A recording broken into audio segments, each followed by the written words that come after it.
Oh, Says there's no signal. Yes, there is. we are we are back on another exciting episode of Starfleet Boy, where we have a casual and informal discussion about Star Trek, and we're on to the next episode of Star Trek: The Next Generation, the next exciting episode called Legacy, another episode about family. Wow. Season 4. What is this? The seventh episode? Are we really? Yeah, yeah. What do you think about that? I don't mind it. I think it's peculiar, but I mean the episodes are good so far. I mean, Well, Brothers was good. I'll be honest. I think I mean, obviously, this is you only notice this if you watch it in order. That's true. Um, Which you don't that's one of the things is another debate is it better to have a show that you have to watch in order, or is it good to have one you can jump around randomly in? well, I mean, I for syndication, they would just they would mix it up. Right. It didn't really matter. I think today we're conditioned to watch them in order because we're more into, well, the networks or the people who put television on are more uh, they're more into serialized television, which I always was from the beginning. But anyhow, I think when you watch everything in order, it's just a weird mini trend fad in Next Generation. Is all of a sudden everybody's got a sister and a brother and a grand nephew and Grandnephew. I'm like, okay, it's like family ties, Oh my gosh. What was the theme song to that? What will we do, baby, without us? yes. Oh, without us, that's right. Ain't no nothing we can't get each other through. Oh my god. You opened the door. Um, I Family did ties. intentionally. I know. I knew you'd know the theme. You forget that Star Trek: The Next Generation started in the late '80s. So, I mean, this episode, there's definitely a lot of '80s fashions going on this colony I didn't notice. that takes place on the sets of Beauty and the Beast. The Right? great The CBS great. classic, Beauty and the Doesn't it Beast. look like the sewer sets redressed to I be was looking sci-fi? for Father, uh, played by Roy Deutris, who was in the movie Eliminators with That's Denise Crosby. right. Oh my gosh. Um, but I will say this episode seems to be a twist on all these family episodes. It's kind of like they're in the writer's room and they're like, God, we got to come up with another family one. But what do we do? We've already done this guy's dad, this guy's mom, this guy's sister. Wait a minute. I know. Tasha's sister. She's dead. The dead girl's sister. That Yes. girl's sister. So, That's a twist. you're right. And well, this episode's full of twists and turns. Let's go ahead and do the episode summary. Um, the so as we've already kind of revealed, the Enterprise receives a distress signal from a ship that's going down over Tarkana IV. They're having problems with their warp core, and it's gonna blow up. And this is what I was talking about in our previous episode, where when the Enterprise can't make it there on time, they're like, "Oh well, thanks for trying." And it's like, wow, okay. But apparently, some crew members make it down to the surface and manage to survive. However, they are captured by members of one of the warring factions on the planet, the Alliance. So, in an attempt to go and retrieve them, the crew encounter the Coalition forces, and being their first point of contact, they, at first the coalition leader's like, well, I'll help you retrieve your crew members, but what will you do for us? Starship's not going to miss a few phasers and things like that. But when it looks like they're not going to agree to do that, he quickly changes his tune and does a little research and discovers that among his ranks is the sister of one of their crew members. And so he decides to use this opportunity to hopefully soften Starfleet's position to help the coalition. And, you know, there's more going on than just meets the eye. But anyways, the crew reluctantly or kind of trepidatiously agree to work with Tasha's sister. And in fact, at first they don't even believe that it's her, but a DNA test quickly reveals that it is in fact her. And also she begins to prove her mettle, so to speak, with some heroic acts, and starts to really endear herself onto the crew, and is performing almost instantaneously as though she fits right in. She's a member of the crew. She takes these risks to help them. Everything's going fine.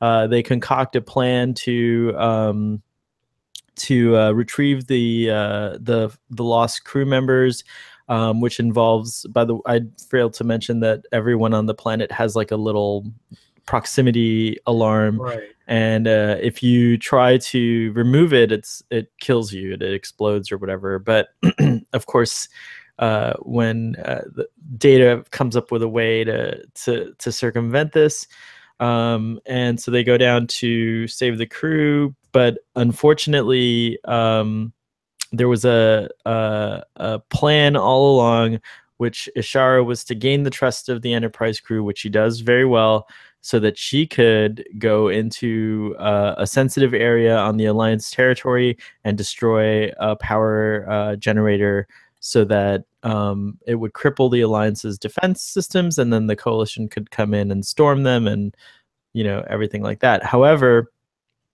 Data, who catches on to this, who happens, out of looking out for her at first and worried about her, realizes that she has planned this and stops her from doing so.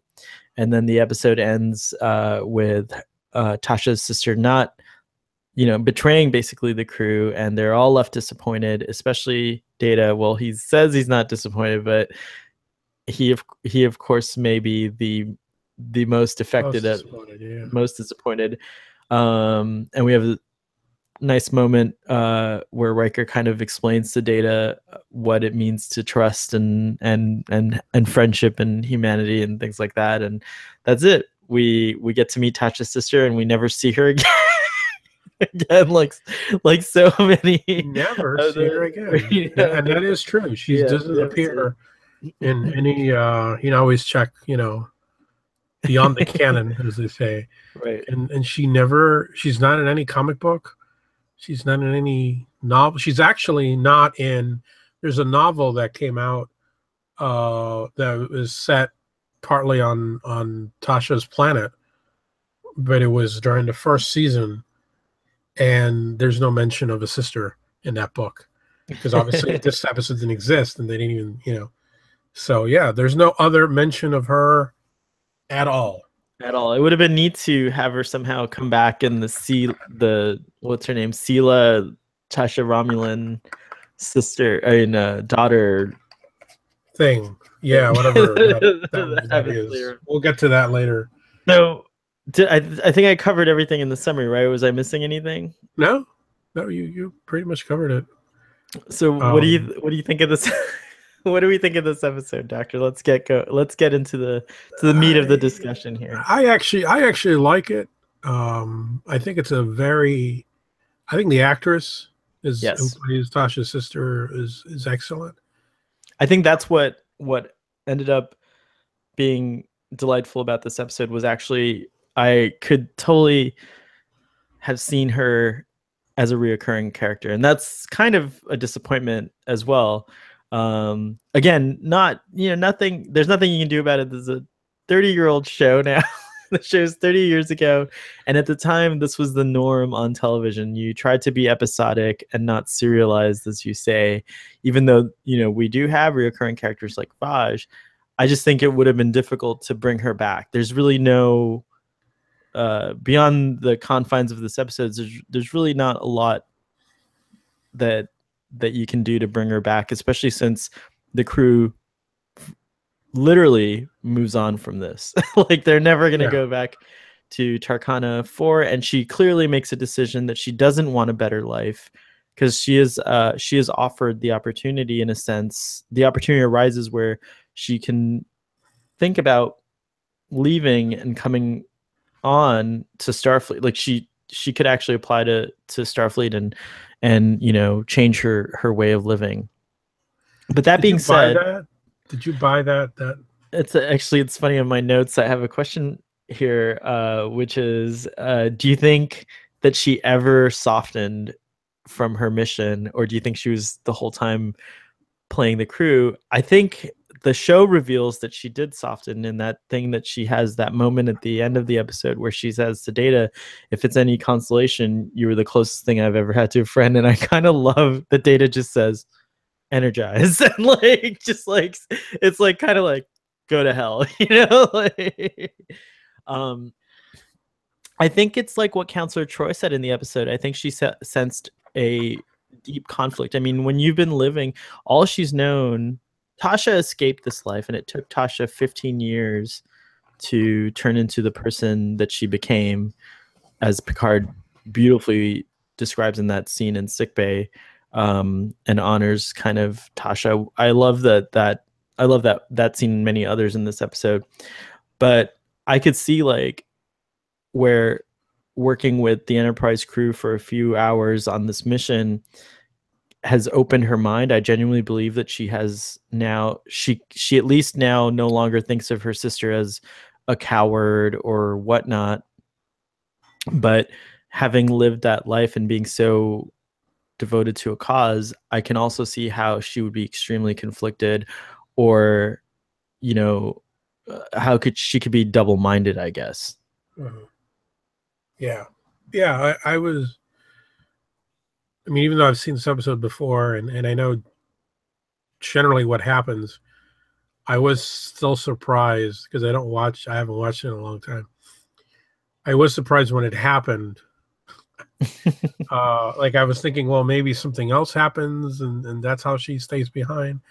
But I was generally surprised by the turn, because I think the scene that convinced me she was, opening up her mind to the idea of the path that Tasha took was the scene in 10 Forward when she was with Right. Data, which I think is really one of the best scenes I've seen Brent Spiner in.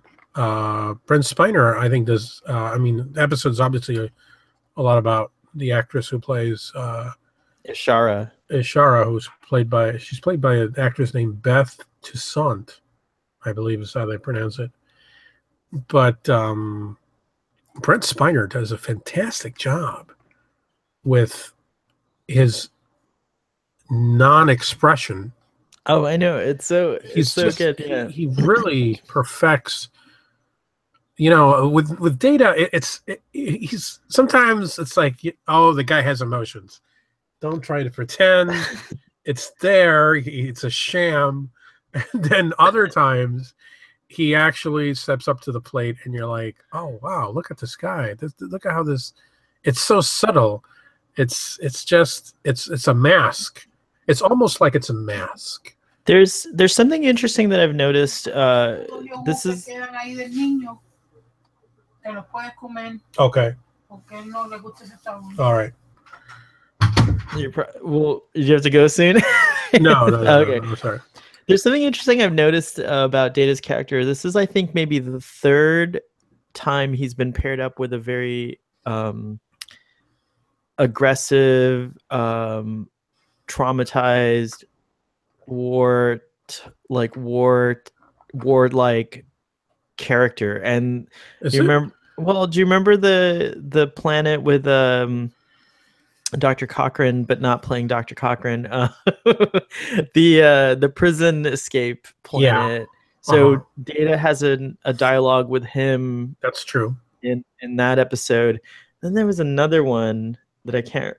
Well, it feels like it's maybe the third time, but they seem to put Data into these situations as like a first contact, if you will, with like a more aggressive species. And I wonder, do you think that it's, do you think it's because he he can actually remain objective and not have an emotional response to some of these like kind of you have to remember, I think, that the Federation crew, the Starfleet crew, they're mostly not used to this kind of like, they're beyond war, they're beyond aggression, things like that, you know. But when I've noticed when they do face a more aggressive situation, they tend to lose their cool or like not understand or whatever, but Data doesn't. And so do you think it's like something that's intentional? Like do the crew put Data into these situations as a liaison, or do you think that, you know, I don't know, what do you think?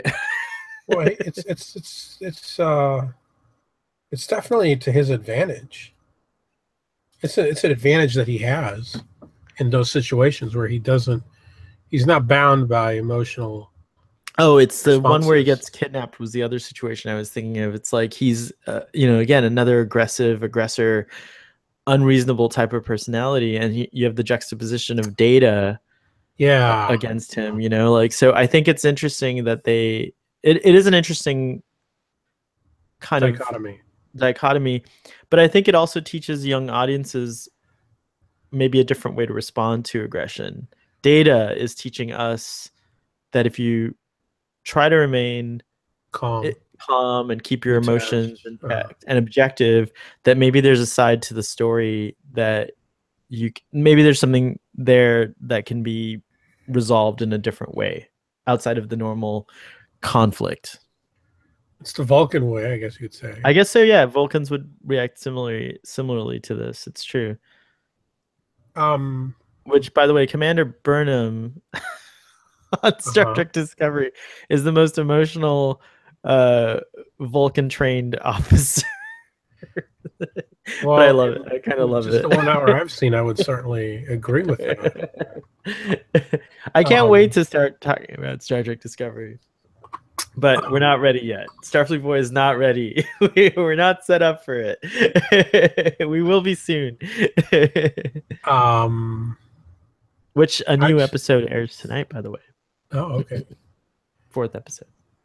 Um, you know, I think, like I said, well, you mentioned the episode where Data is kidnapped, and I wasn't a fan of that episode. I didn't buy Data's lack of. I mean, he's subtly trying to manipulate, or not so subtly, actually, trying to manipulate the emotions of the other woman who ends up getting killed by the kidnapper. But in this episode, I don't know. I just, I mean, part of it has to do with the fact that obviously Data had a very close and personal relationship with Tasha, and that has stayed in his memory. And he even admits to Riker in the epilogue, and the epilogue really makes the episode. That epilogue was in Riker's quarters, where he says, it's. I think he says it's been a week. Oh, really? I don't I know didn't how realize long. it. I didn't realize. I thought it was. I felt it was like pretty much immediately. We'd have to go back and watch it. That's something I might have missed, but I don't know. I think I he thought it said was immediately after or more or less immediately after the transport because he of comments on how it's been a certain amount of time, and I'm still consumed by Mm. the memory of Ishara Yar, and he doesn't understand why.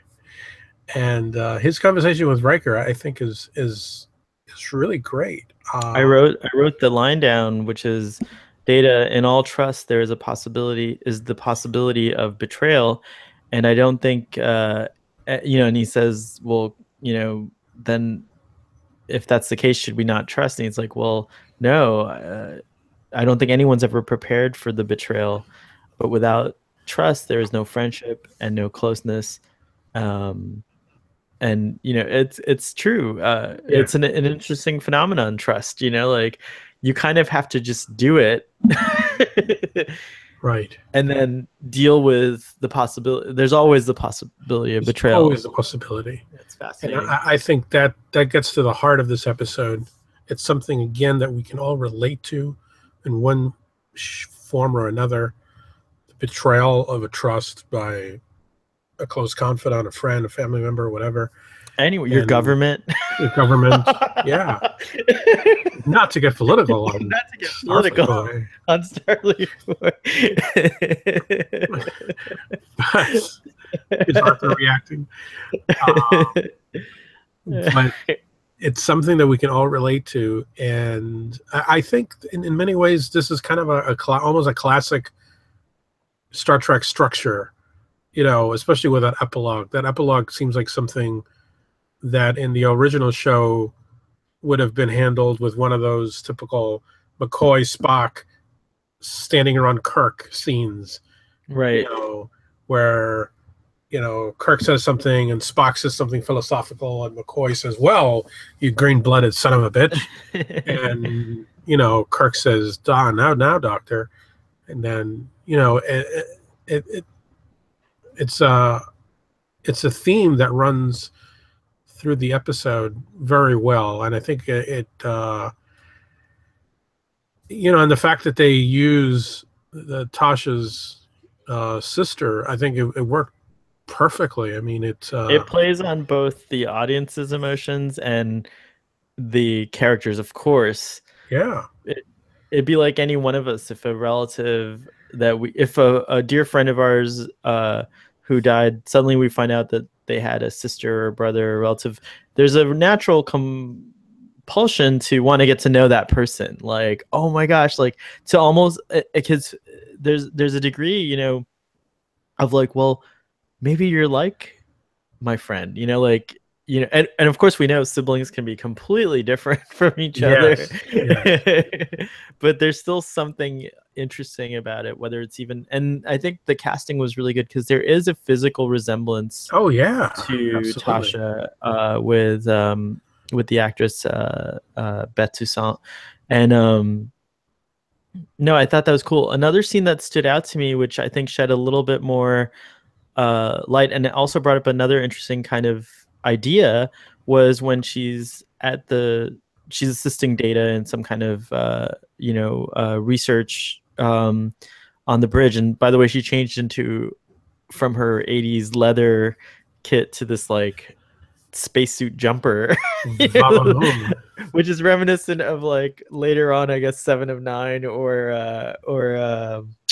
T'Pol. T'Pol's outfit. Yeah. I think it's very curious that which I have nothing against this, but I think it's very curious that women in the future tend to wear these like very form-fitting tight outfits, but men are wearing a little bit more baggier clothing. So I don't know what that says about Star Trek or the future that Gene Roddenberry envisioned, but I think we've all agreed that Roddenberry's vision. What can I tell you? We all agreed that we all know what his vision was. Gene Roddenberry had some very interesting ideas about human sexuality and things like that. So anyways, going back to that point, she's very curious and wonders if Data can actually have friends. And at first she says, something like, "But don't you need emotions?" And Data points out that he thinks that friendship is more a case of proximity and familiarity rather than emotion.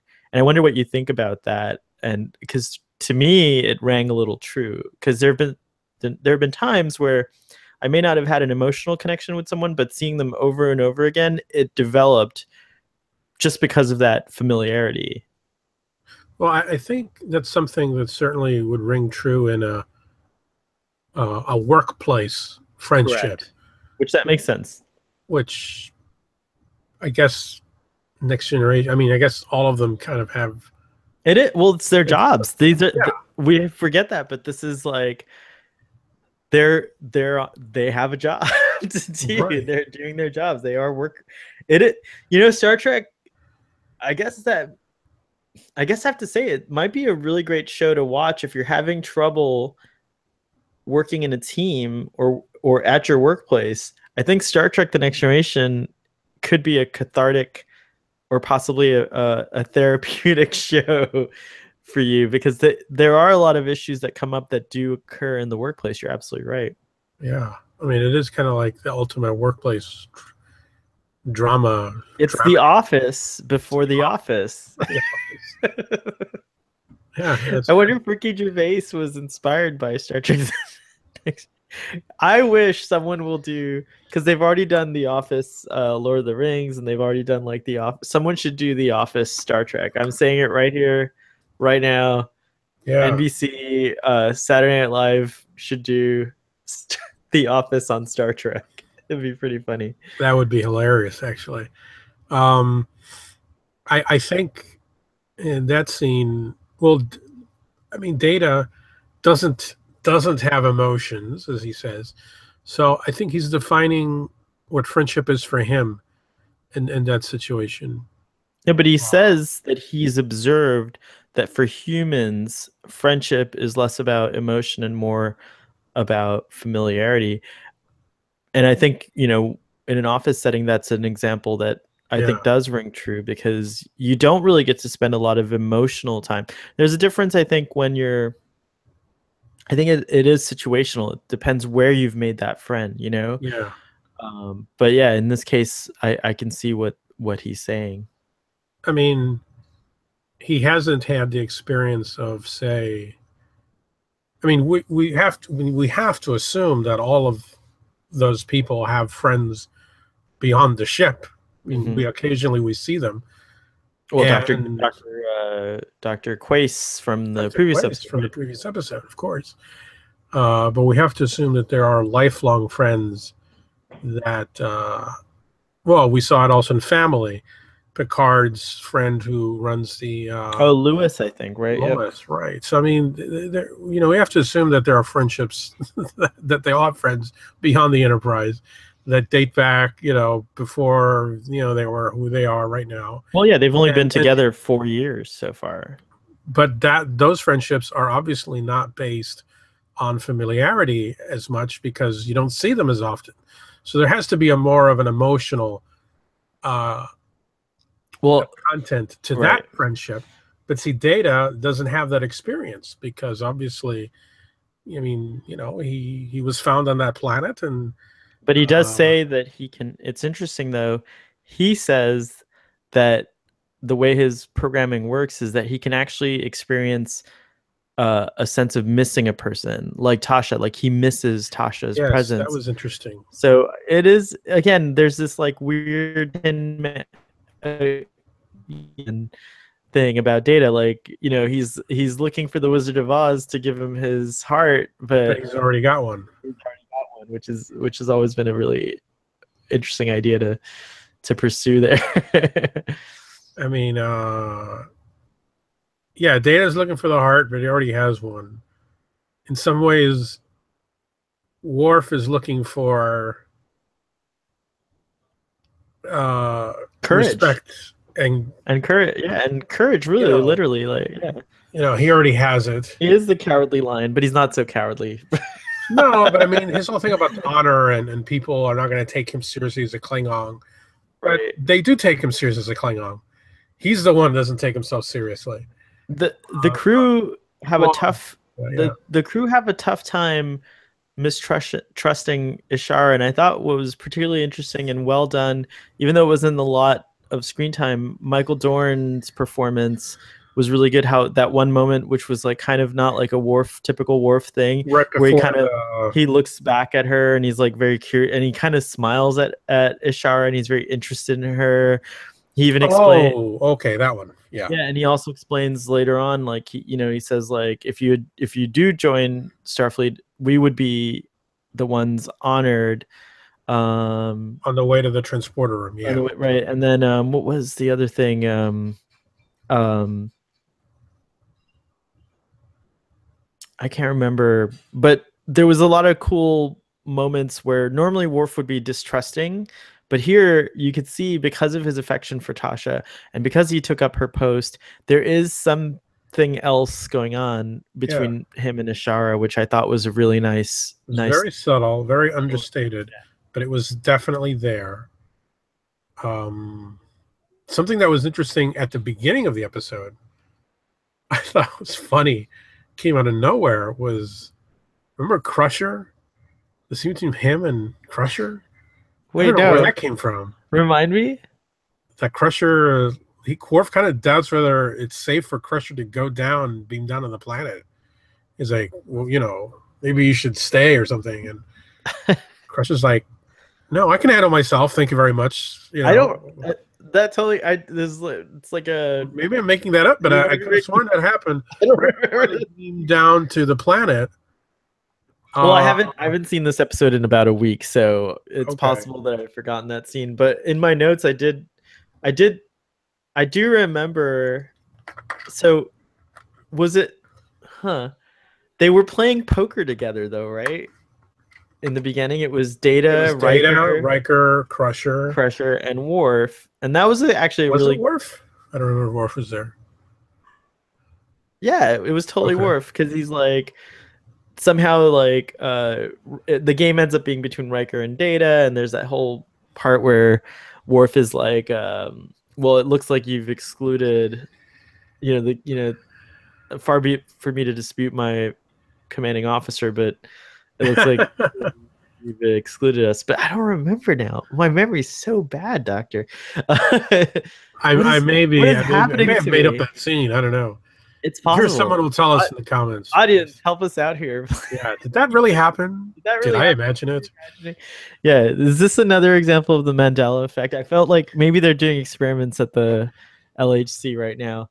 Um, the poker game though, that was pretty funny. I did think it was, for a moment I thought Data was going to be had in that scene. And again, this is another delightful example of like a little tiny scene that normally you would just think of as a throwaway or like whatever, but it kind of actually represents the theme of the episode because Data kind of, like with that whole scene where Riker does that card trick with the Jack of Hearts and everything Oh like that. yeah, and he explains it. Right. Everyone else is like, oh, and Data's like the whole time, no, this is actually what happened. Why didn't he see? It was the same thing. Like he couldn't see through the Ishara's bluff. Ishara's illusion or bluff, if you will. Right. Exactly. So her poker face ended up being the best one of everyone. Oh, Everyone. excellent observation, sir. Excellent observation. That's So great writing right there. I know. Well, Star Trek: The Next Generation is why we love this show. It's great writing right there. Yeah. Yeah. What else are we? What else? Oh, the coalition and the alliance. Let's spend a little time talking about that. So apparently, they're responsible for Tasha and Ishara's parents' death, and so it's interesting. The story. I think it would have been really cool. And again, it's a shame that this is not explored in the novels, as you say. Maybe there has been one since you've last looked into it. I don't know. But it would have been a neat thing to explore this, like this world a little further, because apparently the government collapsed and then you had these two factions, basically the coalition and the alliance. I like these ambiguous names, but that they don't, but they both sides don't sound exactly evil, like coalitions work together. We have coalitions when we create coalitions when we're sending troops, Yeah. off to fight some skirmishes.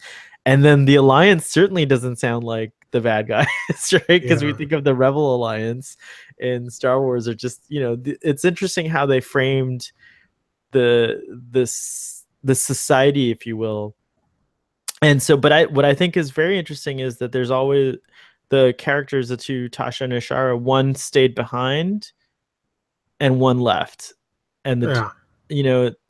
and she has no respect for her sister at first until, by the way, I don't know if we talked about it deeply, but like that was also a cool thing to find out how Picard came to know Tasha. Yeah. We'd never heard that story before. There was a mission that he was on, and Tasha was serving aboard another ship. And it also, I love hearing about the crew serving on other ships. Like it's kind of also cool that it's not their first rodeo, any of them really, because Riker served on another ship, and I mean, not everyone, of course, but some of them it is their first time. But like all of these crew members have had a career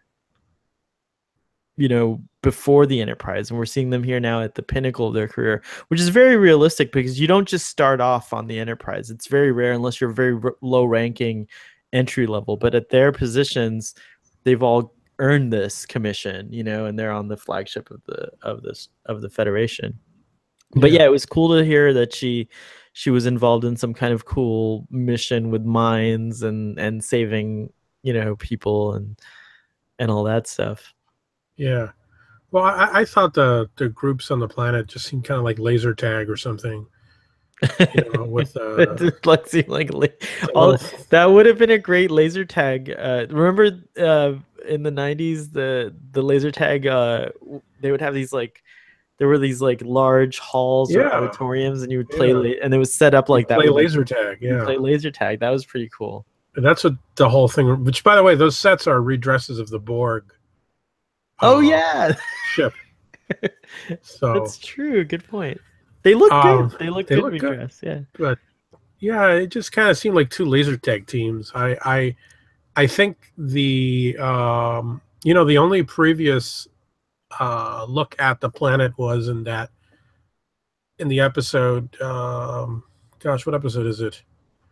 The one where we just see that one scene that looks like where Tasha's kind of with a cat. Yes. She has a cat or something like that. A cat. It's very dark and it's very foreboding and very very haunting. And then we see it here, and I don't know. It didn't really live up to the. Well, it's a different environment. I think they actually addressed it in the show, and I might be making this up also, but I think there's been some progress since then, right? There's a line somewhere where because they mention how hostile it was, and they kind of say, well, it's not like that anymore, right? Because in Tasha's time, there were it was pretty chaotic. There were rape gangs and all kinds of things, so you could see a difference here. So I think that's kind of actually a plus for this episode, to see a memory in a brief scene from 15 years ago, because they established that Tasha left 15 years ago, to this point now, which is interesting. Where in the previous episode we had a guest come on the show that was from 15 years in Dr. Crusher's past. Yeah. So this whole 15 years ago thing, a lot happened 15 years ago. That's a good point. That's interesting observation there. Yeah. Well, I mean, fresh off the discussions, it's easy to do that. I liked also that when the leader of the coalition presents Ishara, Picard has to actually pause he's like, hold, reactions. There's no, it's like, just react. He has no idea what to do. He's like, reactions. Just give me your raw reaction. I thought that was really cool example of leadership. And another great example of leadership is after Riker. So Riker actually puts his life on the line and saves Ishara when she gets into some trouble. Yeah. On the first attempt to go down and retrieve information from that scene with Picard. That's right. And Picard's questioning him. He's like, you really took some unnecessary risks there. And Riker confesses. He's like, well, I lost Tasha on my away mission, and it's totally reasonable. You know what I mean? I forgot about that. That's a great scene. Yeah, it is another great scene. He goes, I lost Tasha on my away mission, so I just felt really hard pressed to can't lose her sister. Her sister. Could you imagine if the episode took that turn? And Picard does a great job, because he's like, listen, he's like, we can't let emotions get in the way of this mission. And Riker's like, you're right. I understand. He's disappointed. He's about to leave. And just as he's about to leave, Picard says, well done, Commander. And I thought that's so great. Another example of a leadership role where you are setting the right example, but now that the action's been done, no regrets, let's move on, and good job. You know what I mean? It's like, I thought it was a great I'd forgotten that scene. That's a great scene. Mm-hmm. The episode shows a lot of how everybody was tied to Tasha in one way or another, and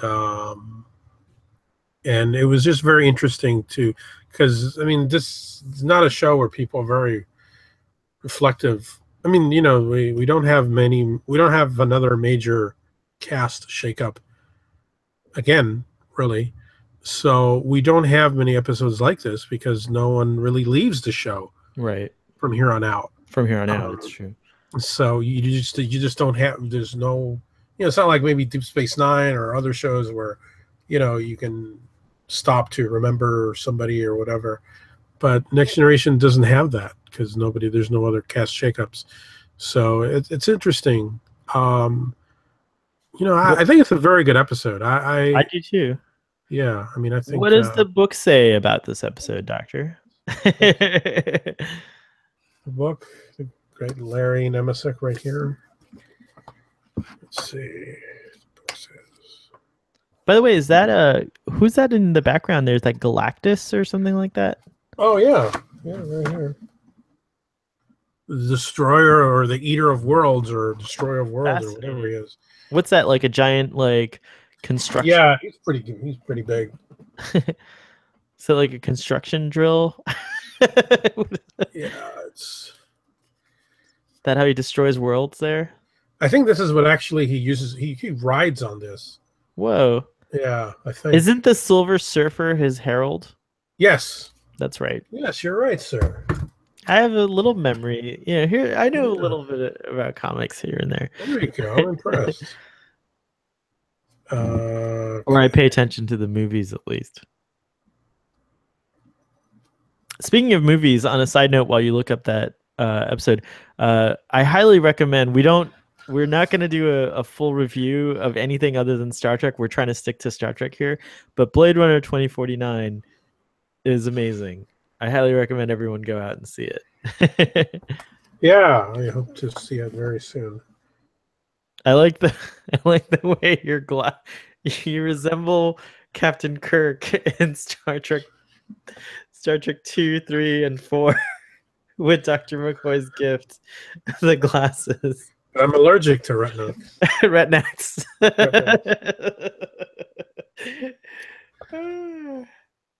It's Joe Minowski's first script for the series, which will forever live in the annals of Next Generation trivia as the 80th episode, the one that broke the record of the 79 episode run of the original series. Wow, we are officially past the original series. That's remarkable. Yeah, it is. It is. Wow. To help mark the milestone, the cast and staff wrapped the filming with a party reported by Entertainment Tonight.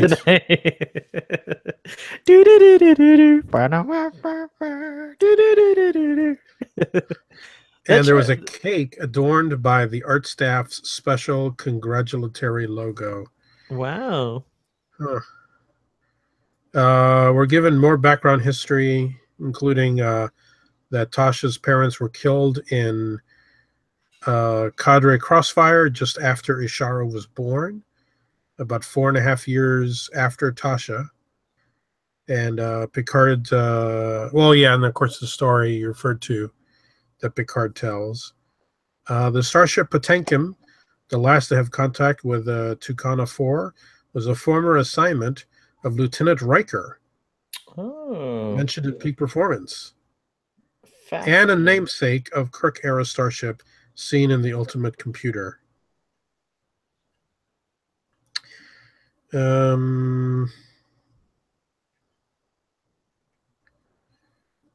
Yep, that's pretty much it. That's all. The book. Well, there's more, but you got to buy the book. You got to buy the book. I don't want to spoil. We haven't heard from our friend who does the funny alien reviews. Do you happen to have this season's? You know what? I ordered it. I ordered the whole thing, and it hasn't arrived. Oh, I have to email the guy. I bought and paid for it. Oh, I hope it arrives. That would be really. Yeah, I ordered it a long time ago. I gotta check up on that. We'll look into that. All right. Well, I think, Doctor, if there's nothing more to talk about with this episode, we can come to our ratings for this one. I'll go first. I think this episode for me is an 8. I give it a 7. Whoa. I I mean, an 8 is fine, but I think in my head it was a 7 before you said an 8. No, it's Maybe, fine. you know, We don't always have to agree. That's the whole right. point of, But it's of our but no, discussion. I find no faults with this episode at all. I think the only fault, I mean, it's only because of its scheduling, but it's no fault of the episode itself. Is that I think we've had way too Family much. fatigue. We have family fatigue, and it doesn't end here.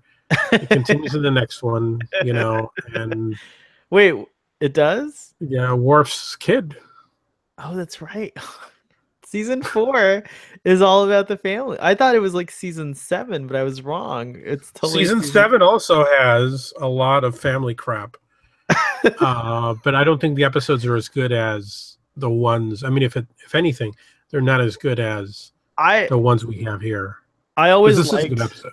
I always liked the family episodes way back when we were Yes, you did. watching them. Yep. I think the reason I gave this episode an 8 is because it's a delightful episode. We get introduced to a really cool character, but this is one of the times where I think, you know, the 8 comes strictly from a current place perspective. If Star Trek was just airing and we didn't know what was coming ahead, I think I would have rated this episode a lot higher because it is exciting, and like you said, I don't find any flaws with it. But in a grander picture, we don't get anything else with Ishara Yar, and she's such a cool character, and it's a shame that we never see her again or hear from her or anything like that. So it would have been neat. What would you have liked to have? What scenario do you think you would have Well, liked to have seen I her come think that back? like it would have been really cool if somehow she pops up again, maybe with the Maquis plot, or like let's say that we find out that maybe this the cadres collapse and the planet is in disarray, but Ishara decides enough is enough and she actually moves on, but she doesn't join Starfleet, maybe because she's too embarrassed for what she did to the crew. So she ends up finding another cause to fight for, and the Maquis appeals to her. Oh, this is a very um good story. or she could have gone on to DS9 and been part of the resistance with the Bajorans, and we could have seen her on DS9. It wouldn't have been on Next Generation, but again, just a, a cool character comes rarely, and it's a shame that we don't see her again. And I like that she's a Yar. I like that there's a connection. It's like great to keep audiences engaged with like a familiar family, if you will. What do you think of that, Doctor? Well, I think that Marquis story is really interesting. I wish it had happened. I wish too, maybe. And I just made that up right now. I It's never another thought about episode it. of Pasteur we could have done. Yeah, we could have done this in our Star Trek Pasteur episode. I We'd love think to hear from the audience. What do you think? Do you think Ishara Yar should have come back? And if so, how would you like to have seen her play out in the Star Trek universe? these are the kind of things I like to discuss in our season wrap up, where we look at the characters that really stood out over the season and did not come back. And I agree with you. I think this is one that merited possibility of coming back. She obviously made a strong connection with Data. She seemed to make a strong impression on everybody. Yeah. And there was definitely, plot to grind with that. What you just said, she would have had shame because of how she betrayed the crew. So maybe she would not have gone into Starfleet. And then the subsequent story would have been her coming to terms with what she did and maybe finally coming to Starfleet. That would have been awesome too. And then maybe eventually facing off against her. What is Sela? I don't know what she is to her. It would be her niece, actually. And could you imagine that? Like, you don't have your Oh, mother, that's but you have complicated. your aunt, and then you know, like I don't know, there could have Looks been just so like, yeah, I Romulan mean version of I something. don't know that could have been there could have been a lot going on there, but alas. She could have been a character who could have seen good in her Hmm. because of all those years of hating her sister. And then finding out that That she actually has an evil that she aunt. has an Which evil is like, I don't know. an evil Uh, niece. an evil That's niece. like, Sorry, she's the aunt. An it evil would niece. have been very interesting, and then a great opportunity for Denise Crosby to act alongside Beth Toussaint. I think the two of them, that would have been a neat thing. And like, you know, Sela could have even been like, my mother spoke of you, or I don't know, something, you know, there could have been a lot of interesting Yeah. weird things there. But you know, Yeah. again, I don't know how no one's picked up on this possibility. well, just sometimes it just happens. There's a lot going on in the Star Trek universe, Yes, so there I is. can kind of understand that. And on that note, Doctor, I really appreciate this. I'm glad we got one in the bank. Live long and prosper, We'll live long and prosper. and we'll see you next time. All right.